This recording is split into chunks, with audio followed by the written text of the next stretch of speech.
السلام عليكم واهلا وسهلا بيكم في الحلقه الخامسه من تيلكو بايتس بالعربي. هيكون معاكم باسم علي. وأنا محمد الديب. اول سيكشن عندنا في الاخبار هيكون عن اخبار ال 5G. احنا فكرنا نجمع كل الاخبار اللي بتتكلم عن ال 5G ستاند الون كور ديبلويمنت في خبر واحد، بما ان الديبلويمنتس دي بدات تزيد على مستوى العالم واوبريتورز كتيره بداوا يروحوا في الدايركشن ده. بعد كده هنعرف مين من الاوبريتورز دول رايحين مع اي دبليو اس في ال 5G كور. اما اخر حاجه هنتكلم عنها في ال 5G هتكون مجموعه من السيرفيس الجديده اللي اعلنت عنها مايكروسوفت في اجور كلاود. السيكشن التاني من الاخبار هيكون مخصص لاخبار الساسي واخبار عن بارتنرشيب ما بين اكتر من اوبريتورز واكتر من ساسي بروفايدر. ساسي بروفايدر زي فورتينيت، زد سكيلر، وباولو التو. وفي الاخر خالص او في السيكشن الثالث من الحلقه هنختم باخبار من الداتا سنترز والهاردوير واخبار من جونيبر وانفيديا. وفي الجزء الثاني من الحلقة فزتونة النهاردة عن الساسي والاس اس اي، وهنجاوب عن مجموعة من الأسئلة زي ايه الساسي وايه الاس اس اي وايه الفرق ما بينهم، وهنتكلم عن الساسي اركتكشر وغيرها من المواضيع. ومن غير كلام كتير يلا بينا نبدأ.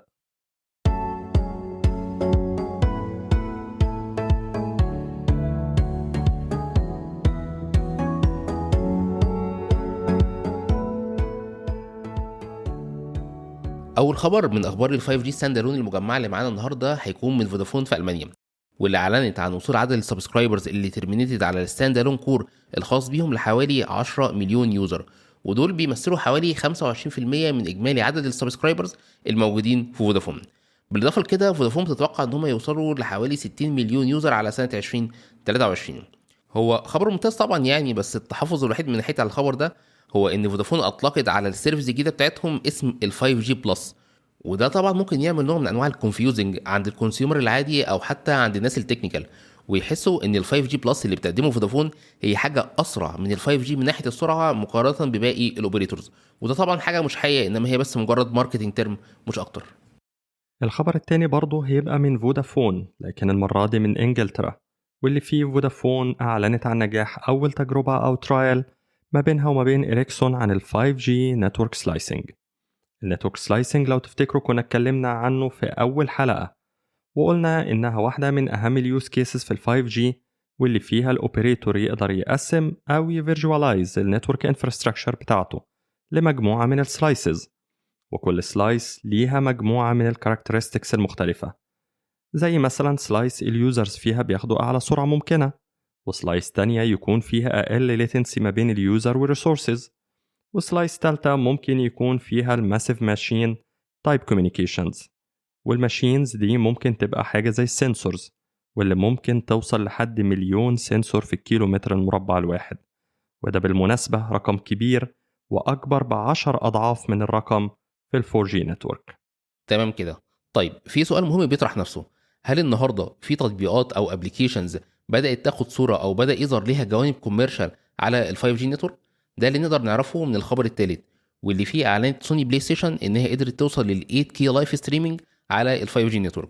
مش بس كده، دول كمان قدروا يخلوا الموبايل يوزرز يلعبوا الجيمز على السمارت فونز بتاعتهم، والجيمز دي بيحصل لها ستريمينج من على البلاي ستيشن كونسول الموجود في البيت باستخدام سيرفيس البي اس ريموت بلاي. بالمناسبه ده تم برضه باستخدام النتورك سلايسنج الموجوده في ال 5G ستاند الون كور. اللي سوني عملته ده النهارده او الترايل اللي سوني عملتها كانت بالتعاون مع كي دي داي اوبريتور في اليابان.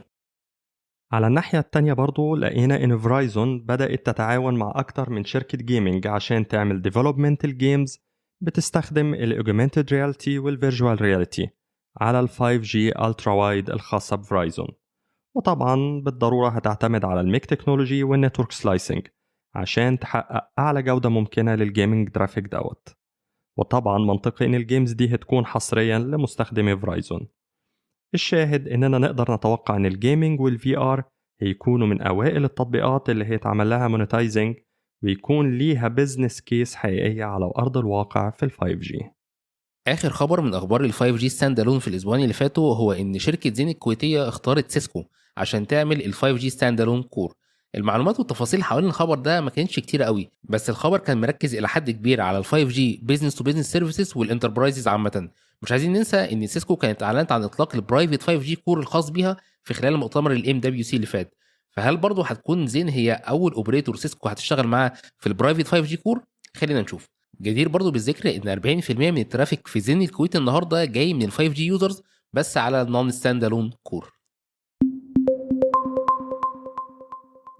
زي ما عملنا ملخص لأخبار ال 5G Standalone كورس في الخبر اللي فات، خلونا ناخدكم في جولة سريعة ونلخص لكم أخبار الموبايل أوبريتورز اللي هيتعاونوا مع الهايبر سكيلرز وتحديدا أمازون AWS في ال 5G. ويتعاونوا هنا معناها إن جزء أو كل ال 5G كور الخاص بيهم هيتعمل له هوستنج على أمازون كلاود، أو الأوبريتور هو ديش نتوركس، واللي أعلنت إن أي 5G نود أو 5G آب ينفع يتعمل له هوستنج على الكلاود، فهي هتعمل له هوستنج فورا على AWS. هنا احنا مش بنتكلم عن ال 5G كور بس، لا، أي نود أو يوزر ابليكيشن من أول الإيدج لحد الكور فهم هيتنقلوا على الكلاود. الهدف الأساسي وراء اتجاه ديش نتوركس إن هي عاوزة يبقى فيه ستاندرد API لأي اوبريشن بتتم على النتورك، وكلها تتم عن طريق بورتال واحد، وده اللي بتوعد AWS بتحقيقه. تاني اوبريتور متجه لل AWS هي سويسكوم، وللمرة دي بتشتغل مع إريكسون عشان تعمل هوستنج لل 5G كلاود نيتيف كور على AWS. الهدف الأساسي أو اليوز كيس الأساسية لتوجه سويسكوم ل AWS إن هم عايزين طريقة يقدروا بيها يعملوا سكيل أب أو سكيل داون لأي 5G كور كومبوننتس على حسب السيرفيس اللي بيقدموها للإند يوزر. وتالت اوبريتور هو NTT دوكومو في اليابان، واللي بتشتغل وعاملة بارتنرشيب مع NEC عشان تعمل بايلوت ل 5G كور فانكشنز. الشيء المميز في الديبلويمنت دي ان ال 5G كور هيران على compute instances موجودة جواها custom CPU processors AWS هي اللي عاملاه لها ديزاين اسمه Graviton 2، وده بيقدم price performance ratio أفضل ب 40% من الجيل اللي قبله. وبالمناسبة فجرافيتون 3 اللي هو الجيل اللي بعد جرافيتون 2 لسه نازل آخر السنة اللي فاتت، فأعتقد إنه هيبقى ليه مكان في الديبلويمنت دي. الاوبريتور الرابع هو دويتش تيليكوم، ورغم ان هم ما اعلنوش رسميا ان هم رايحين مع AWS او اي هايبر سكيلر عامه في ال 5G، بس على الناحيه الثانيه اعلنوا ان 60% من الاي تي ابلكيشنز بتاعتهم هتبقى شغاله او هيتعمل لها مايجريشن على البابليك كلاود. وده هيخلي دويتش تيليكوم تقلل من التايم تو ماركت للاي تي بروجكتس من انها تكون 18 شهر او حوالي يعني سنه ونص لشهرين ونص بس. فواضح ان يعني اكتر من اوبريتور على مستوى العالم شايفين ان البابليك كلاود هي المكان الطبيعي لل 5G كور، بما ان اصلا ال 5G كور جاي بكلاود نيتيف اركتكتشر من دي 1. وده اللي بالمناسبه اللي جوه الكلاود كانت بتتكلم عنه، وعندها توقعات ان 2022 السنه دي هتشهد زياده كبيره في عدد الاوبريتورز اللي بيتجهوا للهايبر سكيلرز في ال 5G كور. طيب هل الحياة دايما وردي بالنسبة ل AWS مع كل الكاريرز؟ الصراحة لا. فبرضه ديش نتورك مثلا ما عندهاش كوميرشال اوران لحد دلوقتي، وبالتالي ده هيعطل ال 5G عامة على AWS. فهل مثلا ممكن نلاقي الهايبر سكيلرز بدأوا يدخلوا برضه في مجال الاوران، او مثلا بقوا ممبرز في الاوران الاينس عشان يقدموا end to end architecture للوايرلس اوبريتورز؟ ممكن، خلونا نشوف. اخر خبر من اخبارنا النهارده في سيكشن ال 5G هيكون من نصيب مايكروسوفت، واللي اعلنوا عن مجموعه من البرودكتس الكتيره جدا، وده بيجي تحت او من ضمن ال 5G اوفرنج اللي بيقدموه النهارده للتلكو اوبريتورز. لو تفتكروا هم كانوا بدأوا انيشيتيف في 2020 تحت اسم اجور فور اوبريتورز، ودي كانت حاجه بتشرح استراتيجيه مايكروسوفت في العموم في التلكو كلاود، وازاي هم بدأوا يجهزوا الاجور سيرفيسز عشان تسبورت التلكو سولوشنز. النهارده هم عملوا اكسبانشن للانيشيتيف دي، وضافوا عليها عدد كبير من السيرفيسز والسوليوشنز الخاصه بال 5G. فأول حاجة أعلنوها كانت سيرفيس جديدة اسمها Azure Operator Distributed Services، ودي مايكروسوفت بتعتبرها هايبر كلاود بلاتفورم، بمعنى إن هي دمجت أو عملت ميرج لل 5G تكنولوجي اللي كانت أخدتها من AT&T السنة اللي فاتت زي ما حكينا قبل كده، مع السيرفيسز الأساسية اللي كانت بتقدمها Azure من قبل كده، وبقت جزء لا يتجزأ منها، وتقدر تديبلوي البلاتفورم دي على Azure Public Cloud أو On Prem زي ما تحب. الديستريبيوتد سيرفيسز دي من مايكروسوفت تقدر تعتبرها زي بلاتفورم الاوبريتور يقدر يرن اي 5G ورك لود عليها، زي مثلا الكور او الران ابليكيشنز او الاو اس اس بي اس اس سيستمز. الميزه هنا ان نفس البلاتفورم دي من مايكروسوفت تقدر تعمل له ديبلويمنت على الكور عندك في النتورك او في الايدج او حتى في الفار ايدج، او يبقى بالكامل في اجور بابليك زون. ميزه تانية كمان هي ان البلاتفورم بيجي بفاليديتد في ان افس وسي ان افس من أكتر من 15 تلكو فيندورز، فأنت مش محتاج تعمل فاليديشن إفورت كبير عندك، وده طبعا هيسهل على الأوبريتورز فكرة إنه عايز يبني مالتي فيندور نتورك، وفي نفس الوقت مش عايز ياخد وقت كبير في الانتجريشن ما بينهم. تمام. طيب لو الاوبريتور او الكاستمر عايز يعمل هوستنج لل 5G كور على البلاتفورم ده، هلاقي ان برضو مايكروسوفت عامله سيرفيس جديده اسمها باكيت كور از سيرفيس، واللي فيها مايكروسوفت بتقدم تو سولوشنز للباكيت كور. اول واحد فيهم اسمه اجور اوبريتور 5G كور، وده موجه بالاساس للاوبريتورز الكبار اللي عايزين يعملوا هوستنج على الهايبر سكيلرز. وطبعا اولهم زي ما احنا عارفين هيكون AT&T، واللي هتنقل ال 5G كور الخاص بيها ان هو يكون هوستد بالكامل على مايكروسوفت. السولوشن التاني من مايكروسوفت اسمه اجور برايفت 5G كور، وده موجه المره دي للشركات او الانتربرايزز او المصانع اللي محتاجه باكيت كور بس في نفس الوقت مش عايزه تعمل هوستنج عندها للباكيت كور ده. ساعتها مايكروسوفت بتعملها هوستنج ليهم على اقرب موبايل ايدج كومبيوت او اقرب ميك سايت عند الموبايل اوبريتور، والسايت ده بيكون عليه البرايفت ميك الخاص بمايكروسوفت. يعني بصوا بس عشان الموضوع يبقى اسهل خلينا ناخدها بمثال افضل. دلوقتي الانتربرايز هتروح لمايكروسوفت وتطلب منهم 5G برايفت كور.